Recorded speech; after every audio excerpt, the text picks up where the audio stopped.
Welcome to ET digital media group. నేడు ఆంధ్రప్రదేశ్ రాష్ట్రంలోని Narsapuram parliament BJP అభ్యర్థి అయినటువంటి భూపతిరాజు శ్రీనివాస వర్మ గారితో వాళ్ళ ప్రత్యేక ముఖాముఖి. ఎన్నికల సందర్భంగా ఎంతవరకు గెలిచే అవకాశాలు ఉన్నాయి, ఆ ప్రచారం ఎలా సాగుతుంది, ఆయన ఎటువంటి హామీలతో ప్రజల దగ్గరికి వెళ్తున్నారు, నర్సాపురం పార్లమెంట్ మళ్ళీ బీజేపీ చేజెక్కించుకుంటుంది అనే విషయాలు ఇవాళ ఆయన అడిగి తెలుసుకుంటారు. మీరు మాస్ లీడరా? నేను మాస్ లీడర్గాను ఉంటాను, క్లాస్ లీడర్గాను ఉంటాను. నాకు 2 షేడ్స్ ఉన్నాయి. వామపక్ష భావాలు ఉండేవి, ఆర్ఎస్ఎస్ శాఖకి వెళ్ళి. రాష్ట్రానికి సంబంధించి ప్రత్యేక హోదా ఇవ్వకుండా బీజేపీ వైసీపీకి బీ టీమ్గా వ్యవహరిస్తుందండి. రాష్ట్రంలో వైసీపీ అధికారంలో ఉన్న, తెలుగుదేశం పార్టీ అధికారంలో ఉన్న, ఆంధ్రప్రదేశ్ అభివృద్ధి కట్టుబడి ఉంది. 19 ఎందుకు పొత్తులు లేవు కదా, ఎవరికి వారు ఏమైనా ఈసారి పొత్తులు ఉన్నాయి కాబట్టి మీరు పొత్తులు ఉన్నాయి కాబట్టి ఖచ్చితంగా. వైకాపా పాలన ఏం నష్టపోయింది ఆంధ్రప్రదేశ్? అసలు ఇంకా నష్టపోకుండా ఉండడానికి ఏముంది అంటాను. సర్వం అన్ని వ్యవస్థలు నాశనం అయిపోతే ఇంక ఫలానా అని చెప్పడానికి ఏముంది ఆంధ్ర రాష్ట్రంలో? మీరేం పెత్తందారులు అంట, వాళ్ళు పేదలు అంట. మరి ఆ యుద్ధం గురించి మీరేమంటారు? వైసీపీ శాసనసభ్యులు జాబితా తీయండి, 60 కోట్లు తక్కువ ఉన్నాడు ఎవడో చాలా మంది ఎవరు ఉంటారు చూపెడతారు. మీ డ్రీమ్ ఏంటి రాజకీయాల్లో? ప్రజలకు సేవ చేయడం అండి. వర్మ అందరివాడ, వర్మ అందరి వాడు, అన్ని వర్గాల వాడు. రఘురామరాజు గారితో మీకు ఇష్యూస్ ఉన్నాయి గతంలో లేవు, ఇప్పుడు కూడా లేవండి. పార్లమెంట్ పరిధిలో ఉన్న 7 నియోజకవర్గాల్లో మీరు ఇవ్వబోయే హామీలు ఏంటి? ఏ ప్రాంతానికి వెళ్తే ఆ ప్రాంతంలో కొన్ని ఇష్యూస్ ఐడెంటిఫై చేసి వాటి పరిష్కారానికి కృషి చేస్తాం. మీరు నియోజకవర్గ ప్రజలకు చెప్పాలనుకునేది ఏంటి ఈ సందర్భంగా? నియోజకవర్గ ప్రజలకి ఒక మంచి పార్టీని చూసి ఓటేయండి. అదే మీరు కంటెస్ట్ చేస్తున్నారు, మీకు నచ్చిన పార్టీకి వేయండి, కానీ ఓటేయడం మానకండి. మీకు ఎంత మెజార్టీ ఎక్స్పెక్ట్ చేస్తారు? నేను 1.5. ఏంటి ప్రభుత్వ వ్యతిరేక ఓటు వస్తుందా, లేదంటే బీజేపీ అనుకూల ఓటు వస్తుంది? నమస్కారం సార్. నమస్తే అండి. నమస్తే సార్, ఎట్లా ఉన్నారు? బాగున్నాను సార్, ఫైన్. ప్రచారం ఎలా సాగుతుంది? చాలా బ్రహ్మాండంగా సాగుతుంది. మండు టెండర్లో సైతం ప్రజలు పెద్ద ఎత్తున నీరాజనం పడుతున్నారు. ముఖ్యంగా మహిళలు, యువకులు, రైతులు అందరూ అన్ని వర్గాల వాళ్ళ ప్రజలకు అపూర్వమైన స్వాగతం పలుకుతారు. రాత్రి 9:30 పవతికి 5 అయినా కానీ అపూర్వమైన స్వాగతం పలుకుతారు. మేము అనుకున్న దానికన్నా ఎక్కువ వ్యతిరేకత ఈ ప్రభుత్వం మీద ఉన్నది అని మాకు అర్థమవుతుంది. అలాగే మేము వస్తే ఉన్నటువంటి ఒక పాజిటివ్ కారణాలు, గతంలో తెలుగుదేశం అధికారంలో ఉంది, ఎన్డీఏ గతంలో అధికారంలో ఉంది కదా ఈ రాష్ట్రంలో, దాని మీద వాళ్ళు హోప్స్ పెట్టుకున్నారు. డెఫినెట్గా ప్రభుత్వం. మీరు మాస్ లీడరా కాదా? నేను మాస్ లీడర్గాను ఉంటాను, క్లాస్ లీడర్గాను ఉంటాను. కానీ ఎక్కువ మంది క్లాస్ లీడర్కే ఓటు ఎక్కువ వేస్తున్నారు. క్లాస్ లీడర్ అంటే కొంచెం ఉన్నంతలో డిగ్నిటీగా ఉండడానికి ప్రయత్నం చేస్తా, ప్రవర్తన తప్పుగా ఉండకూడదు అనేటువంటి ఆలోచన చేస్తా. కానీ కొన్ని సందర్భాల్లో నాలో మాస్ను కూడా చూస్తారు. నాకు 2 షేడ్స్ ఉన్నాయి. 2 షేడ్స్? 2 షేడ్స్ ఉన్నాయి. అంటే ఒకటి చెప్పండి. మాస్ లేకపోతే రాజకీయాల్లో మెయింటైన్ అవ్వలేము, క్లాస్గా ఉంటే పాలిటిక్స్లో మెయింటైన్ అవ్వలేము. క్లాస్గా ఉండాలా, కానీ అవసరం అయినప్పుడు మాస్గా మారాలా. మాస్గా లేకపోతే పాలిటిక్స్లో లోకు కడతారు, బయట పార్టీ వాళ్ళు లోకు కడతారు, వితిన్ పార్టీలో కూడా లైట్ తీసుకుంటారు. కాబట్టి నేను మాస్గా కూడా ఉంటాను, బయటకు కొంత పెద్దరికం కూడా. కానీ మాస్ కన్నా క్లాస్ ఎక్కువ ఎలివేట్ అయినట్టుంది. అలా ఏం లేదండి, వర్మ అంటే అందరి వాడు అన్నట్టు ఉంటుంది. మాస్ కూడా నాతో చాలా ఉంటారు, రోజు 100-150 మంది మా ఇంటికి వస్తారు. అదే పెద్ద మాస్గా ఉండడం అనేది తప్పు కూడా కాదు, అదేమి పెద్ద కూడా ఒక స్టైల్లో ఉంటాడు. పాలిటిక్స్లో ఉన్నప్పుడు మాస్గా ఉండాల్సిన అవసరం కూడా ఉందండి. వర్మ అందరివాడా? అందరివాడు. అన్ని వర్గాల వాడా? అన్ని వర్గాల వాడు. అయితే కొన్ని వర్గాలకి దగ్గర? వర్మ అందరివాడు, అన్ని వర్గాల వాడు. అన్ని వర్గాల వాడు. మీ రాజకీయ ప్రస్థానం సుమారుగా ఒక 35 సంవత్సరాలు అయిందా? 1990. 34 years కంప్లీట్ అయింది. అంటే ఆ 34 years కన్నా ముందు నాకు ఇంకా నేపథ్యం ఉంది. అది రాజకీయ నేపథ్యమే. ఏంటా నేపథ్యం? విద్యార్థి సంఘాలు, ఆ తర్వాత కాలంలో యువజన సంఘాలు చాలా స్పీడ్గా యాక్ట్ చేసేవాడిని ఇష్యూస్ మీద, లోకల్ ఇష్యూస్ మీద, బర్నింగ్ ఇష్యూస్ మీద. మీరు అప్పుడు ఏబీవీపీలో ఎందుకు పనిచేయాలి? నేను యాక్చువల్గా బాగా ప్రారంభంలో కొంచెం వామపక్ష భావాలు ఉండేవి. ఫస్ట్లో వామపక్ష భావాలు ఉండేవి, ఆర్ఎస్ఎస్ శాఖకి వెళ్ళేవాడిని.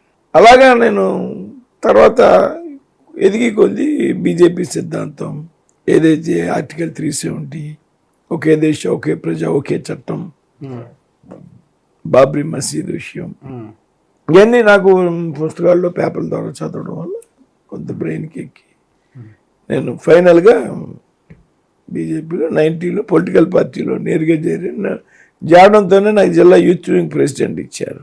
అసలు బీజేపీ లేదు కదా అప్పుడు? లేదు. ఎందుకు బీజేపీ ఎంచుకున్నారు? సిద్ధాంతం కోసం, ధర్మం కోసం, దేశం కోసం, ఎప్పటికైనా సరే ఈ పార్టీ దేశాన్ని రక్షిస్తుంది అనే భావన నాకు ఆ రోజు కలిగింది. అందుకే నేను ఎప్పుడూ మళ్ళీ వెనక్కి తిరిగి చూసే పరిస్థితి రాలే. కానీ అప్పుడు మీ డెసిషన్ ఫూలిష్ డెసిషన్ ఎవరైనా అన్నారా? జనాలు అనేవారు, కానీ నేను అనుకోలేదు ఎప్పుడు. నేను రైట్ డెసిషన్ అనేది నా అభిప్రాయం. అయితే బయట కొంతకాలం అలాగా ఎందుకు ఇలా చేస్తాడు అని చర్చ జరిగిన మాట వాస్తవం, కానీ నేను ఎప్పుడు అట్లాంటిదే లేదు. కమ్యూనిస్ట్ భావాలు ఎక్కువ ఉండేవి. ఇప్పుడు లేదు. దేశం కోసం లేదు, అప్పుడే లేదు. 90 నుంచి లేదు. 90కి ముందు ఉండేది స్కూల్ లెవెల్లో. బీజేపీ అప్పుడే అనుకున్నారు మీరు దేశాన్ని రక్షించగలిగే పార్టీ. బుక్స్ చదివే అలవాటు ఉంది, పేపర్ రీడింగ్ ఎక్కువ అలవాటు ఉంది. చూసి ఇది ఎప్పటికైనా సరే ఈ సిద్ధాంతం దేశంలో నెగ్గుతుంది అని నమ్మకం ఇన్నాళ్ళు పట్టింది. పదవులు ప్రజాప్రతినిధిగా పోటీ చేయడానికి ఆశించే వాళ్ళ ఉండేదండి. ఇంట్రెస్ట్, పాలిటిక్స్, ఏదన్నా సాధించాలని తపన, కంటెస్ట్ చేయాలని. పార్టీ పదవులు కాకుండా కంటెస్ట్ చేయాలి అంటే నేను యాక్చువల్గా 2009లో కూడా కంటెస్ట్ చేశాను పార్లమెంట్. ఇదే పార్లమెంట్, పొత్తులు లేకుండా పార్లమెంట్ రెండోసారి నేను కంటెస్ట్ చేయడం. మున్సిపల్ కౌన్సిలర్గా కంటెస్ట్ చేశాను. అట్లా అవి ఉన్నాయి, కానీ ఏ రోజైనా చట్టసభల్లో అడుగు పెట్టాలని మటుకు ఉండేది. మీరు కౌన్సిలర్ చేశారు ఆల్రెడీ, పార్లమెంటే. అసెంబ్లీ ఎందుకు టార్గెట్ చేయాలి? అసెంబ్లీ అంటే కొంచెం ఇక్కడ ఈక్వేషను భీమవరం అసెంబ్లీ అంత కంఫర్ట్ కాదు. డీలిమిటేషన్ తర్వాత గతంలో జరిగినప్పుడు కొంచెం ఇక్కడ క్షత్రియ ఓటింగ్ చాలా తగ్గింది. నేను కాన్సన్ట్రేట్ చేశాను ఉండి. సో ఉండి సిట్టింగు టీడీపీ సీటు అది సాధ్యం కాదు, పాలసీ డెసిషన్ అంటే. సో ఫైనల్గా నర్సాపురం ఎలక్ట్ అయ్యాక నేను అడగలే, ఎందుకంటే నాకు కొంత ఫైనాన్షియల్ లిమిట్. ఎంపీ అంటే ఇప్పుడు నేను మీ ఇంటర్వ్యూలో చెప్పకూడదు, ఆ బడ్జెట్ వేరు. నన్ను దాన్ని సీరియస్గా తీసుకోలే. పార్టీ డెసిషన్ తీసుకుంది. పార్టీ డెసిషన్ నాకు ఇన్ఫార్మ్ చేసింది, అంతే. నేను ట్రై చేయలే. ఈసారి జగన్మోహన్ రెడ్డి గారు ట్రై చేశారా? జగన్మోహన్ రెడ్డి ఎందుకు ట్రై చేస్తాడు? ఇప్పుడు జగన్మోహన్ రెడ్డికి ఇదే పని ఏంటనే. జగన్మోహన్ రెడ్డి గారు ట్రై చేయలేదు అయితే మరి ఎందుకు అంత పెద్ద ప్రచారం జరిగింది? చేశారు. జగన్మోహన్ రెడ్డి ఆపడం కాదండి సీటు. ఎందుకు ఆపుతాడు జగన్మోహన్ రెడ్డి? కొందరికి అపోహ ఉండొచ్చు, అనుమానం ఉండొచ్చు, అది వాస్తవం. కానీ వేరే వ్యక్తితో మిమ్మల్ని పోల్చినప్పుడు సరైన సమర్థనైతే ఈయన దగ్గర కాదేమో, వేరే అభ్యర్థి అయితే బెటర్ ఏమో అని మిమ్మల్ని పోల్చినప్పుడు మీకేమనిపించింది? సరిపోడు, సమర్థుడు కాదనేటువంటి విషయం దేంతో పోల్చారు? డబ్బులో పోల్చారు. మిగతా ఈక్వేషన్స్లో వీడు సమర్థుడే, వీడికి ఎలిజిబిలిటీ ఉంది, వీడు అర్హుడు అనేదే నడిచింది. ఫైనాన్స్ విషయంలో వీడు సరిపోడు, సమర్థుడు కాదని వచ్చింది. ప్రజలు ఎంతవరకు ఫైనాన్స్ని క్రైటీరియాగా తీసుకుంటారు ఎలక్షన్ సందర్భంలో అనేది మనకి ఇప్పుడు ఎన్నికల్లో తేలిపోద్ది. నేను పెద్ద మెజార్టీతో నెక్కుతున్నాను ఎలక్షన్. రాజకీయాల్లో డబ్బు ప్రభావం మీద మీ ఒపీనియన్ ఏంటి? రాజకీయాల్లో డబ్బు ప్రభావానికి మేము వ్యతిరేకం ఉంది. అందుకే నేను డబ్బు సంపాదించలే. డబ్బు సంపాదించాలంటే మీకు ఢిల్లీ లెవెల్లో పరిచయాలు ఉంది, గవర్నమెంట్ ఉంది, ఇవి ఉంది, పెద్ద ఇష్యూ కాదు. ఊళ్ళో డబ్బు సక్రమైనటువంటి మార్గంలో సంపాదించాలి. పైగా మా దగ్గర నా వరకు పర్సనల్గా సంపాదించిన డబ్బులో మోర్ దాన్ 50% పార్టీకి పెడతాను. మోర్ దాన్ 50% పార్టీకి పెడతాను. మిగతాది ఇంట్లో అవసరాలు. డబ్బు ఒక క్రైటీరియా, కానీ డబ్బే అన్ని చేయలేదు అంటారు రాజకీయాల్లో చేయలేదు, డబ్బే ప్రధానంగా ఒక క్రైటీరియా ప్రధానమైన అంశాల్లో ఒకటి, కానీ సర్వం డబ్బు కాదు రాజకీయం అంటే అంటారు. డబ్బే రాజకీయాన్ని నడిపిస్తుంది అంటే అది అవ్వదు అన్ని చోట్ల. వైసీపీ కులాల వారీగా, సామాజిక వర్గాల వారీగా ప్రాధాన్యత ఇచ్చి టికెట్లు ఇచ్చింది. ఆ విధానాన్ని మీరు ఎట్లా చూస్తారు? సరైన పోటీ ఇవ్వగలుగుతారా మీకు వైసీపీ? సిట్టింగ్ స్థానం అయింది ఎంపీ. ఇప్పుడు ఆయన దీనికి అసెంబ్లీ, కానీ వైకాపా గెలిచింది కదా. వైకాపా గెలిచింది చాలా తక్కువ మెజార్టీతో, 30,000 మెజార్టీ. అప్పుడు నా గెలిపే నాకు చాలా ఈజీగా ఉంటుందండి. మీ గెలుపు మీకు ఈజీగా. అసలు పోటీ ఇవ్వలేదు అంటారా? అది నేను అన్నాను. పోటీ ఇస్తుంది. 4 నెలల ముందు క్యాండిడేట్ అనౌన్స్ అయింది, తిరిగింది. కులాల్లో కొంత వర్కౌట్ జరిగింది అంటున్నారు, కానీ ఆ కులాల్లో అసలు నా బెస్ట్ సర్కిల్ అంతా ఆ కులాల్లోనే ఉంది. అక్కడి నుంచే ఉందా సర్కిల్? అక్కడి నుంచి ఉంది. ఊళ్ళో ప్రజలను అడుగుని చెప్తాను, నేను ఆ కులంతోనే ఉంటాయి ఎక్కువ. 2014లో కూడా ఎంపీ మీకే ఇచ్చారు బీజేపీకి. బీజేపీ ఏం చేసింది? బీజేపీ రాష్ట్రానికి అంటారా జిల్లాకి అంటారా? మీ పార్లమెంట్ పరిధి చాలా చేసిందండి. మాకు పాస్పోర్ట్ ఆఫీస్ ప్రారంభమైంది. అలాగే రైల్వే అండర్ టెన్నెల్స్ రన్నింగ్లోకి వచ్చాయి. ఇప్పుడు ట్రాఫిక్ వ్యవహారాన్ని traffic issues, coastal highway complete అయింది. బియ్యపు తిప్పి దగ్గర ఆల్రెడీ కొంత వర్క్ స్టార్ట్ అయింది. కేంద్రం రాష్ట్రానికి చాలా చేసింది అభివృద్ధి కార్యక్రమాల విషయంలో. చాలా చేసింది. 19లో ఎందుకు ఓడిపోయింది? పొత్తులు లేవు కదా, ఎవరికి వారు ఏమైనా తీరి అది రిజల్ట్ పెట్టి. ఈసారి పొత్తులు ఉన్నాయి కాబట్టి మీరు పొత్తులు ఉన్నాయి కాబట్టి ఖచ్చితంగా గెలుస్తాం. ఖచ్చితంగా. పొత్తులు లేకపోయినా ఎలా ఉండేదో తెలియదు, కానీ లాస్ట్ టైం ఇది ఇప్పుడు అపోజిషన్ స్ట్రాంగ్గా ఉంది. 19లో సరిగ్గా అపోజిషన్ లేదు. పొత్తులు లేకపోయినా గెలుస్తాం ఈసారి. మీరేమన్నా కార్యాచరణ అంటే హామీల రూపంలో మీ పార్లమెంటు పరిధిలో గెలిస్తే 7 నియోజకవర్గాల్లో ఉన్న సమస్యల మీద ఎటువంటి రూపొందించారు మీరు? ఏ కార్యాచరణ రూపొందించారు? ఎటువంటి హామీలు ఇవ్వబోతున్నారు? హామీలు అనేది ప్రాక్టికల్గా ఉండాలండి, మనం తీర్చగలిగే ఉండాలి.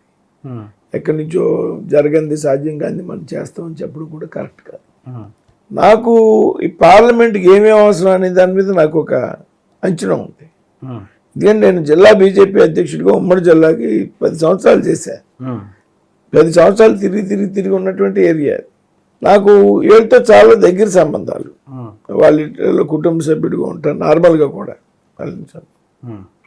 మీకు అంత మైండ్లో ఉందంటారు ఏం చేయాలి డెవలప్మెంట్ అనేది సమస్యలు. ఇప్పుడు కూర్చుంటే 7 అసెంబ్లీలో ఉన్న మేజర్ ఇష్యూస్ మేజర్ ప్రాబ్లమ్స్ చెప్పగలను. ఎందుకంటే ఫీల్డ్లో తిరుగుతాను కాబట్టి ఎవరో చెప్తుంటారు. నేను కూడా వెళ్తే అత్తిల్లో ఏదో రైల్వే స్టేషన్ హాల్ట్ లేదని, స్టేషన్ ఉంది కానీ ఒక ఎక్స్ప్రెస్ ట్రైన్ కూడా హాల్ట్ ఇవ్వలేదని చెప్తే అక్కడి నుంచే డిఆర్ఎంతో మాట్లాడా. డిఆర్ఎం గారు వర్మ గారు ఒకసారి జడ్డారంతో మాట్లాడాలి అని అన్నారు. మాట్లాడతాం జడ్డారంతో. అలా ప్రయత్నం చేస్తాం. ఏ ఇష్యూ మీద ప్రయత్నం లోపం ఉండదు, ప్రయత్నం చేస్తారు. అంటే మీ వరకు యువతకి మీరు దగ్గర అయ్యారా? బాగా ఎన్నికలకు సంబంధించి అంటున్నారు. అవును. లేదా మా వాడి పార్టీ ఆర్గనైజ్ చేస్తున్నారు. లేదు ఎన్నికలకు సంబంధించి ఇప్పుడు అంతా వాళ్ళే చూస్తున్నారండి ఆఫీస్ వర్క్ అంతా. పబ్లిక్ తన ఫ్రెండ్స్ వచ్చారు, నా హైదరాబాద్ నుంచి వినోద్ ఉన్నాడు, వినోద్ ఫ్రెండ్స్ వచ్చారు, మొత్తం అంతా వాళ్ళే వర్కౌట్ చేస్తున్నారు. సార్ నియోజకవర్గానికి సంబంధించి పార్లమెంటు పరిధిలో ఉన్న 7 నియోజకవర్గాల్లో మీరు ఇవ్వబోయే హామీలు ఏంటి? అంటే ఒక్కో సెగ్మెంట్లో ఒక ఇష్యూ ఉంటుంది. మేము పార్లమెంట్ వైజు కొన్ని ఇష్యూస్ ఐడెంటిఫై చేసి వాటి మీద హామీ ఇస్తాం. అసెంబ్లీ వైజ్ కొన్ని ఇష్యూస్ ఐడెంటిఫై చేస్తాం, వాటి మీద కూడా హామీ ఇస్తాం. అలాగే జనరల్ ఇష్యూస్ ఇప్పుడు రైతులకు సంబంధించి ఉంటుంది, త్రాగునీటి సమస్య ఉంటుంది, సాగునీటి సమస్య ఉంటుంది, ఆక్వా రైతులది ఇష్యూ ఉంటుంది. ఈ విధంగా రైతులు కొన్ని చోట్ల కొన్ని ఇష్యూస్ ఉంటాయి. దాని ప్రకారం మేము ఐడెంటిఫై చేస్తాం. దానికి ఒక మేనిఫెస్టో మేము కూడా తయారు చేసి లోకల్ మేనిఫెస్టో ఒకటి తయారు చేస్తాం. మీ పరిధిలో ఇవన్నీ ఉంటాయా? తాగునీటి అవసరాలు కానీ ఇవన్నీ జల జీవన శక్తి వాటి ద్వారానా? అంటే మీ పార్లమెంట్ జల జీవన మిషన్ ఉంది, అలాగే ఆర్డబ్ల్యూఎస్ ఉంది, ప్రొటెక్టర్ వాటర్ స్కీమ్, దానికి కేంద్రం నుంచి గ్రాంట్. జల జీవన మిషన్ ఉచితంగా ఇంటింటికి నీటి కుళాయి, అది కేంద్ర ప్రభుత్వ పథకం. వేరే ఇష్యూస్ ఉన్నాయి. ఇప్పుడు అసలు యాక్చువల్ విద్యాసం నుంచి ఒక పైప్ లైన్ నేరుగా మన జిల్లాలోకి రావాలని డ్రింకింగ్ వాటర్ పర్పస్లో, ఇట్లా కొన్ని ఉన్నాయి. అలాగే రకరకాల అవసరాలు ప్రాంతం మారి కొద్ది అవసరాలు మారిపోతూ ఉంటాయి. వాటిలన్నిటి మీద కొంత మాకు ఒక ఐడియా ఉంది. దాని మీద ఏ ప్రాంతానికి వెళ్తే ఆ ప్రాంతంలో కొన్ని ఇష్యూస్ ఐడెంటిఫై చేసి వాటి పరిష్కారానికి కృషి చేస్తాం. ఆక్వా రైతుల కోసం ఏం ఆలోచించారు? ఆక్వా రైతులు ఫస్ట్ కరెంట్ బిల్లు సబ్సిడీ విషయం. అంత క్రితం ఆక్వా జోన్లో ఉన్నట్టు చెరువులకు మాత్రమే వర్తిస్తుంది అని ఒక పెట్టారు. ప్లస్ రేటు కూడా బాగా పెంచారు. ఇప్పుడు ₹1.5 యూనిట్ రేట్లో కరెంట్ ఇవ్వాలని. నెక్స్ట్ ఏదైతే ఆక్వా రైతులో సీడ్ విషయంలో క్వాలిటీ లేక వేళ రైతు ఇబ్బంది పడతారు. సో ఆ సీడ్ విషయంలో క్వాలిటీని ఇంప్రూవ్ చేసే దిశగా హ్యాచరీస్ మీద కొంత మనం ప్రభుత్వ పరంగా కొంత నియంత్రణ ఉండాలి. అదొకటి ప్లాన్ చేయాలి. మోడీ గారికి సంబంధించి భీమవరం రావడానికి మీరేం ప్రధాన కారణం? ఆజాదీ కా అమృత్ మహోత్సవ్లో భాగంగా మోడీ గారు ఒక భారత ప్రభుత్వం ఒక ప్రతిష్టాత్మక కార్యక్రమం తీసుకున్నప్పుడు ఇది కిషన్ రెడ్డి గారి ఇనిషియేషన్. ఇది కిషన్ రెడ్డి గారు మాతో టచ్లో ఉన్నారు. ఇలా మోడీ గారిని అడుగుతున్నారు, అడగండి సార్ బాగుంటుంది అని కిషన్ రెడ్డి గారి ఇనిషియేషన్తో వచ్చారు. అది మేము పార్టీ పరంగా ఎలా వాడుకోవాలనేది అది వచ్చింది గవర్నమెంట్ కార్యక్రమం. అయినా సరే పార్టీ పరంగా మైలేజ్ ఎలా తీసుకోవాలో ఆ రకం మైలేజ్ మేము తీసుకున్నాం. వాజ్పేయి గారి సభను కూడా కండక్ట్ చేశారు కదా మీరు? నేను కండక్ట్ చేయలేదండి. బాగా నేను చిన్నప్పుడు వాజ్పేయి గారి డిఎన్ఆర్ కాలేజీ గ్రౌండ్కి వచ్చినప్పుడు చూశాను. తర్వాత 2004లో నేను లోదన్ హై స్కూల్ గ్రౌండ్లో భీమవరంలో ఆయన మీటింగ్ ప్రోగ్రామ్కి ఇన్ఛార్జ్గా ఉన్నాను. నేను కండక్ట్ చేశాను. ప్రోగ్రామ్ కమిటీ ఇన్ఛార్జ్ ఆ ప్రోగ్రామ్కి పార్టీ మీకు ఈ పదవి ఇవ్వడం, చిన్న స్థాయి నుంచి వచ్చిన మీరు ఈ పదవి ఇవ్వడం మీకు ఎట్లా అనిపించింది? చాలా సంతోషం కలిగింది, ఆనందం కలిగింది. పార్టీ ఐడెంటిఫై చేసిందని ఆనందం.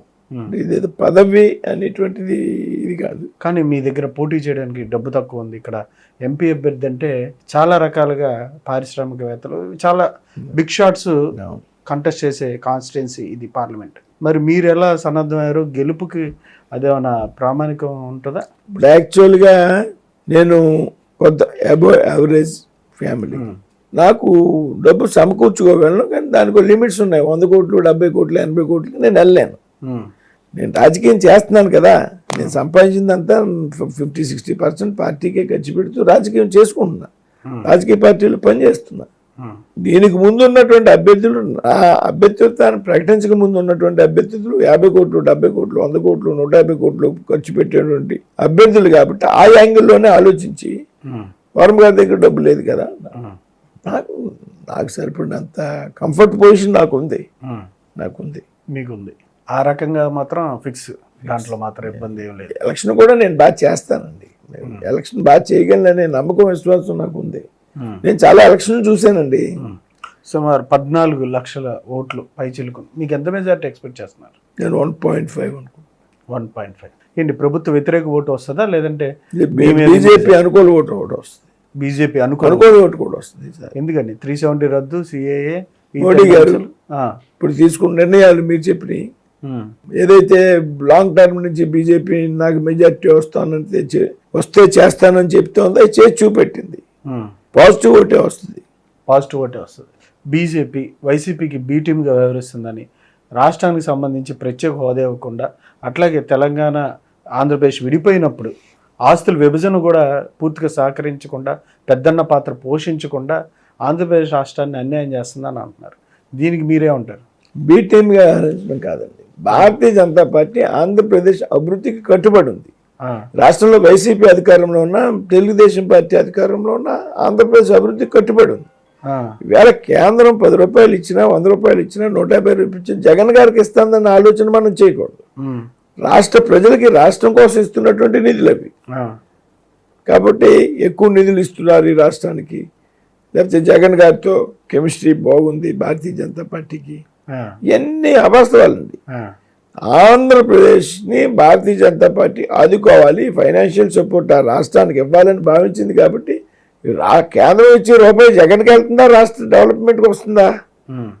జగన్కి కాదు కదండి, ప్రజలకు వస్తుంది, స్టేట్ డెవలప్మెంట్కి ఉపయోగపడుతుంది.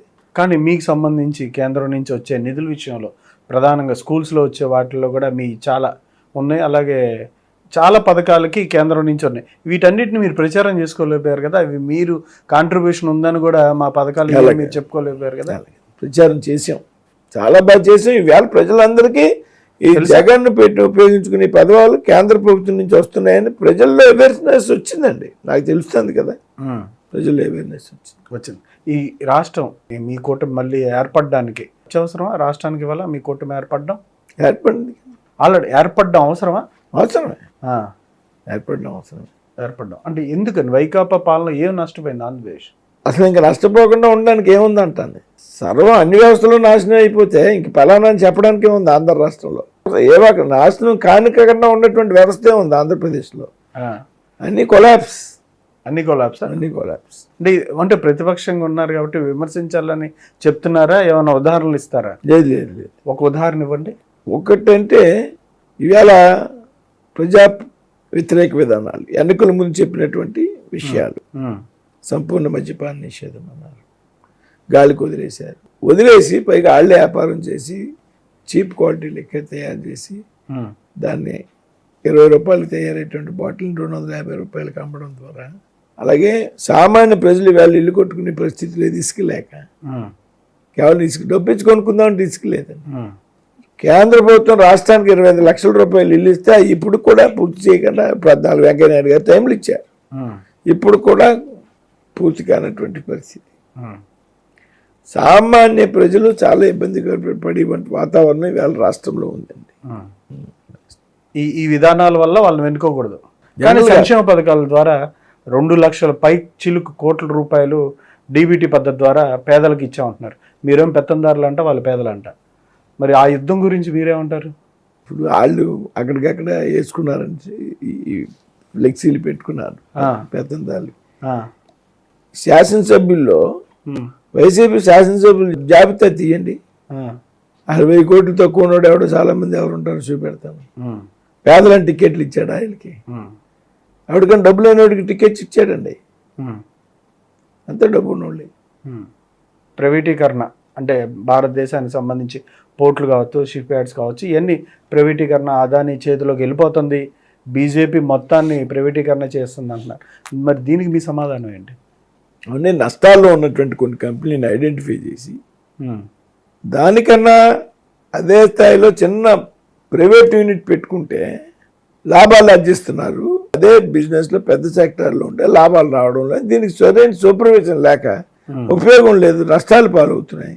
కానీ కొన్ని చోట్ల దానికి అనుగుణంగా పెట్టుబడులు ఉపసంహరించుకోవాలని అనుకున్నాను. అదేనా కారణం? అంతే అంతే. యువతకు ఉద్యోగాల విషయంలో మీ ఒపీనియన్ ఏంటి? మీ వెనక యూత్ ఉన్నారా? ఇప్పుడు 2 లక్షల రూపాయలు ఉద్యోగాలు ఇస్తామని అనౌన్స్ చేశారు. 2 లక్షల ఎంప్లాయ్మెంట్ వచ్చింది కదండి బీజేపీ వాళ్ళందరికీ. ముద్రా యోజన ద్వారా ఎవరికి ఏ వ్యాపారం అవసరం అయితే వ్యాపారం. ఇవాళ కూడా విశ్వకర్మ యోజన కూడా అంతే. వాడు బతకడానికి కావాల్సినటువంటి ట్రైనింగ్ ఇచ్చి దాని తాలూకు పనిముట్లు ఇచ్చి అవసరమైతే కొన్నాళ్ళు అన్ని ప్రొవైడ్ చేసి కేంద్ర ప్రభుత్వం ఇవాళ ఆ రకంగా ఆలోచించేసింది. రాజకీయాల్లో మీకు బాగా ఇన్స్పిరేషన్ కలిగించిన వ్యక్తి ఎవరు? వాజ్పేయి అండి. ఎందుకు అంటే ఆయన ఎందుకు అంటే చిన్నప్పటి నుంచి చూస్తూ ఉన్నాను వీళ్ళందరినీ. అద్వానీ గారు కూడా అదే స్థాయిలో ఇష్టం ఉంటుంది. బట్ వాజ్పేయి గారు మాట్లాడేటువంటి విధానం అండి ఇదే. ఎందుకంటే ఇదే దేశం పట్ల చిత్తశుద్ధి కలిగి ఉన్నటువంటి నాయకులు అండి వీళ్ళంతా. ఫ్రీడమ్ ఫైటర్స్ ఉన్నారు కదా మీ కుటుంబంలో, వాళ్ళ ప్రభావం ఎంతవరకు ఉంటుంది మీ మీద? ఉంది నా మీద పూర్తిగా. కానీ అప్పటి రోజులు వేరు, ఇప్పటి రోజులు వేరు, కాలం మారిపోయింది. మరి ఎంతవరకు మీరు ఆ విలువలతో రాజకీయాలు చేయగలుగుతున్నారు? చేస్తాను. సాధ్యం. అసలు నేను విలువలు తప్పి మారివాడిని అయితే నాళ్ళు ఉండను, ఎప్పుడో మారిపోయేవాడిని. నా గోలు విలువలతో కూడినటువంటి రాజకీయాలు చెయ్యాలి. అదే నా కాన్సెప్ట్. ఎప్పుడున్నా వస్తే వితౌట్ విలువలు అనేది నేను ఎప్పటికీ చేయలేను రాజకీయాలు. మీ డ్రీమ్ ఏంటి రాజకీయాల్లో? ప్రజలకు సేవ చేయడం అండి. దానికి తగ్గ వేళ పాలిటిక్స్లో పనిచేసినప్పుడు ఏదో పొజిషన్ కూడా కోరుకుంటాం కదా. ఒక ఎమ్మెల్యే అవ్వాలను, ఎంపీ అవ్వాలను.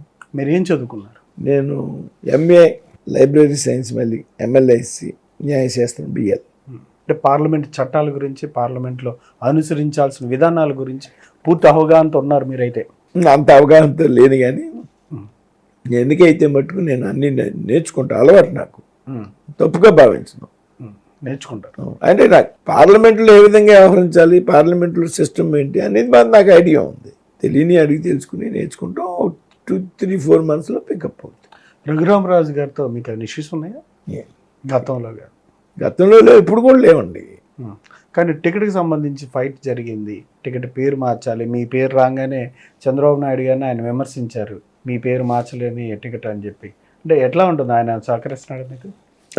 బాగానే ఉన్నాం, ఎన్నో ఉంటే కూర్చొని మాట్లాడుకున్నాం, సెటిల్ అయిపోయింది.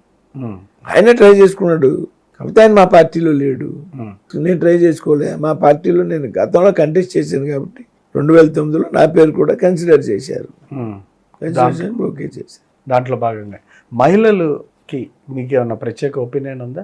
వాళ్ళకి డెవలప్మెంట్ విషయంలో మహిళలకు సంబంధించి, మహిళా వర్గానికి? మహిళలకి కొన్ని ఇప్పుడు కేంద్ర ప్రభుత్వం చేసేదాన్ని మహిళలు ఉద్దేశించి చాలా చేస్తాను కదా. ఇప్పుడు ఆల్రెడీ మహిళలకి స్వయం ఉపాధి కల్పించాలనేటువంటి కాన్సెప్ట్, అది కుటుంబానికి ఆర్థికంగా సపోర్టింగ్గా ఉంటుంది. ఆ రకమైనటువంటి ప్రయత్నం చేస్తాం. మీ కూటమి ఏర్పడిన కానించి మీ కూటమిని సంబంధించి సరైన సఖ్యత లేదు, బీజేపీ ఇష్టం లేకుండా బిహేవ్ చేస్తుంది. మేనిఫెస్టోకి సంబంధించి ఒక విషయాన్ని తీసుకుంటే మోడీ గారి ఫోటో లేకపోవడం, ఇవన్నీ చూస్తూ ఉంటే మీకేమనిపిస్తుంది? అసలు ఈ మేనిఫెస్టోకి మీకు సంబంధం ఉందా లేదా? ఈ మేనిఫెస్టోకి ఈ 2 పార్టీలు కలిపి తయారు చేసుకున్న మేనిఫెస్టో తయారీ ప్రక్రియలో మేము లేవు. ఆటోమేటిక్గా రాష్ట్రంలో వాళ్ళిద్దరు ఫోటోలు ఉండొచ్చు, కానీ మోడీ గారు లేకపోవడం అనేది పెద్ద ఇష్యూ కాదు.